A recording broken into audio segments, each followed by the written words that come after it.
참 예수님 사랑합니다. 또 마음을 모아 사랑을 모아 함께 가톨릭 교회 교리서를 공부하면서 우리의 신앙을 교리서 그러니까 어떠한 이 좀 딱딱한 좀 느낌은 조금 지워버리고 편한 마음으로 가톨릭 교회에서의 신앙의 의미를 더 깊이 있게 가기 위한 신학적인 바탕이라 생각하면 좋겠습니다. 하느님께서는 먼저 우리를 사랑하십니다. 우리가 있기도 전에 우리를 선택했고 또 우리가 존재하도록 하고 살아주시도록 이렇게 하셨습니다. 우리가 하느님을 알기도 전에 그분은 우리가 그분을 알 수 있도록 이렇게 함께 하십니다. 우리가 하느님께 대답하기 전에 그분은 우리를 부르셨습니다. 하느님이 우리에게 먼저 다가오십니다. 그분에게 응답하는 것, 그것이 믿는다는 것입니다.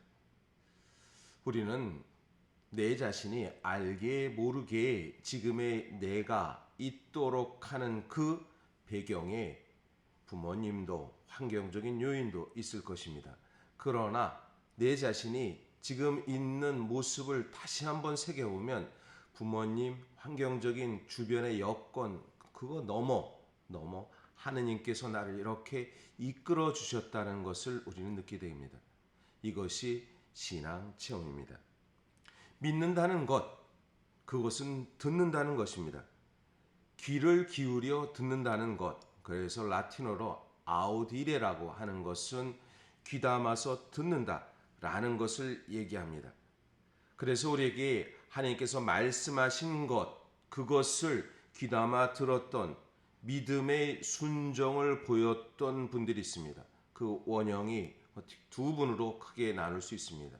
믿음의 조상 아브라함이 그 신앙의 조상으로서 우리에게 왔다는 것. 그는 순종합니다. 듣고 따릅니다. 즉 믿는다는 것입니다. 그리고 아브라함처럼 아니 그보다 더 큰 하나님을 믿고 받아들인 즉 하나님의 아들 성자 우리 예수 그리스도를 받아들이신 이성적으로 이야기는 어렵습니다. 동정으로 잉태하신 그분. 그것을 저는 주님의 종입니다 라고 고백한 그분. 즉 마리아입니다. 성모님은 하느님을 믿고 하느님께서는 불가능한 것이 없다라는 것을 전적으로 신뢰합니다.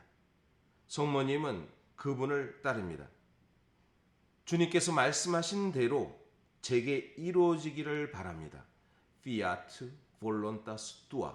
당신의 뜻대로 이루어지소서라는 말씀을 하신 것입니다. 자신을 바쳐 자신의 생각과 의지를 다해서 전적으로 하느님을 믿는다는 것. 그것은 하느님께 영광을 드린다는 것입니다. 오늘 함께 148에서 149항을 함께 보도록 하겠습니다. 디모데오 후서 1장 12절입니다. 나는 내가 누구를 믿는지 잘 알고 있습니다. 동정 마리아께서는 가장 완전하게 믿음의 순종을 실천하신 분이십니다. 마리아께서는 믿음 안에서 하느님께서는 불가능한 일이 없습니다. 루카복음 1장 37절이라는 말씀을 믿으시고 가브리엘 천사가 전한 주님 탄생 예고와 약속을 받아들이시며 보십시오. 저는 주님의 종입니다. 말씀하신 대로 저에게 이루어지기를 바랍니다. 하고 동의하십니다.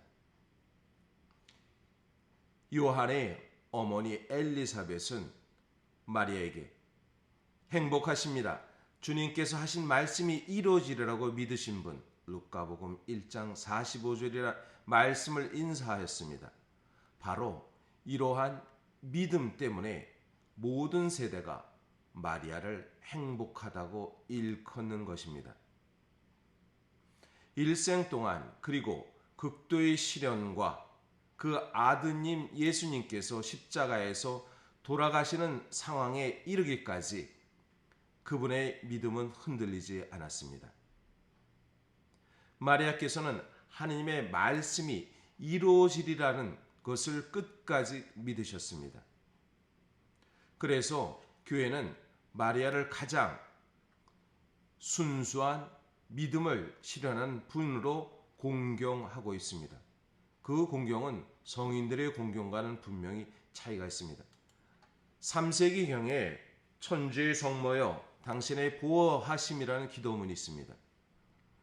천주의 성모여 당신의 보호하심에 우리를 맡기오니 어려울 때 우리의 간절한 기도를 물리치지 마시고 항상 모든 위험에서 우리를 보호하소서. 영원하고 복되신 동정녀시여. 이 기도문은 성모님께 드리는 가장 오래된 기도문으로 간주합니다. 흔히 그런 얘기를 합니다. 성경 말씀에 성모님에 대한 공경의 사상이라든지 그리고 성모님에 대한 자리가 없기 때문에 우리 캐톨릭에서 공경지례 그리고 또 성모님의 중재성에 대한 이야기는 너무 과하다는 그러한 학자의 의견들도 있습니다. 그렇지만 성모님에 대한 것은 누구보다 아브라함이 믿음의 조상이었듯이 하느님의 아들 성자 예수 그리스도 우리 이성으로 받아들이기 어려운 그분을 이 몸은 주님의 종입니다 라고 고백했던 그 고백을 통해서 마리아의 중재성이 우리에게 강조가 되는 것입니다. 교회는 그래서 성모님께 봉헌된 천상 거룩함을 향하는 교회라는 것을, 그래서 성모님과 함께하는 교회라는 것을 이렇게 말합니다. 죄의 어둠 속에서 살던 우리에게 구원의 빛을 얻는다는 것은 쉬운 일은 결코 아닙니다. 그래서 원죄의 죽음으로 인간의 구원을 갖고 올 수 있는 것은 하느님의 사랑의 표현을 통해서, 새롭게 태어남을 통해서, 그것이 시작된 것은 예수 그리스도의 삶의 첫 시작으로 원죄의 죽음으로 우리의 삶의 어둠에서 빛으로 옵니다. 그 어둠에서 빛으로 오는데 전적으로 동의하고 받아들이신 분은 바로 마리아십니다. 하느님의 천사가, 가브리엘 천사가 마리아에게 나타나서 청천벽력 같은 이야기를 합니다. 신혼의 달콤한 꿈을 갖고자 했던 마리아에게 크나큰 죄인으로 낙인받아야 할 악의 잉태를 선언합니다. 이 말을 듣고 마리아는 이 몸은 처녀입니다. 어떻게 그런 일이 있을 수 있겠습니까? 하며 반박합니다. 이 이야기는 아주 먼 옛날의 이야기가 아니라 지금도 마찬가지죠. 처녀가 어떻게 아이를 가질 수 있겠습니까? 이것을 받아들인다는 것, 그것은 우리 이성으로는 불가능합니다. 이어서 가브리엘 천사의 말은 성령과 높으신 분의 힘이 그것을 가능하다고 말합니다.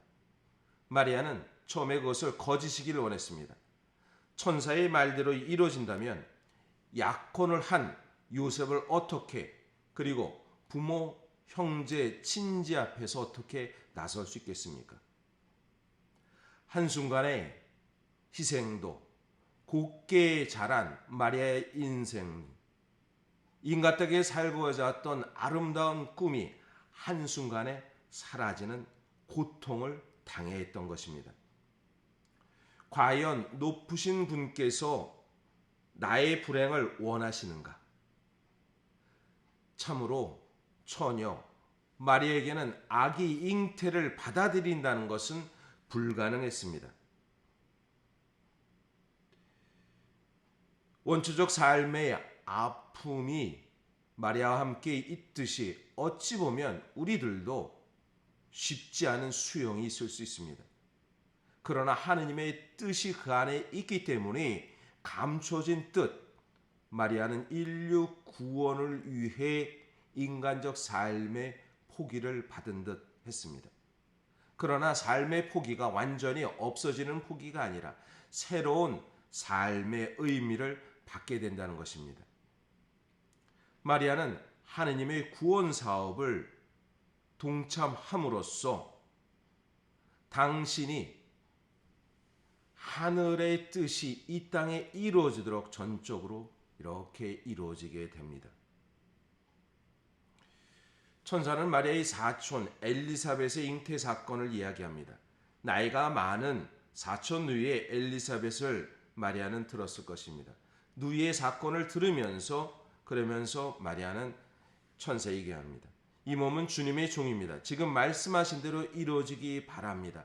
라는 것을 이렇게 받아들입니다. 그것은 제2의 창조적 응답이었습니다.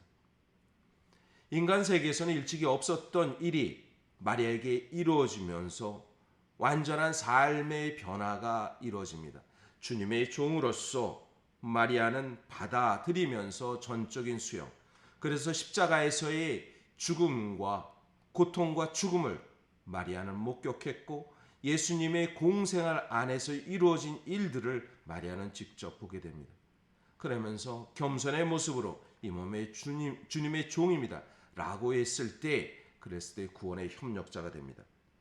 성모님은 이처럼 우리들에게 믿음의 순종을 보여주었고 행복하십니다, 믿으신 분이라는 것을 우리에게 드러납니다. 이러한 마음으로 순종의 마음을 다시 한번 성모님의 순종의 마음처럼 우리도 순종의 마음을 함께 주님 안에서 고백하는 오늘이 되시기를 바라겠습니다.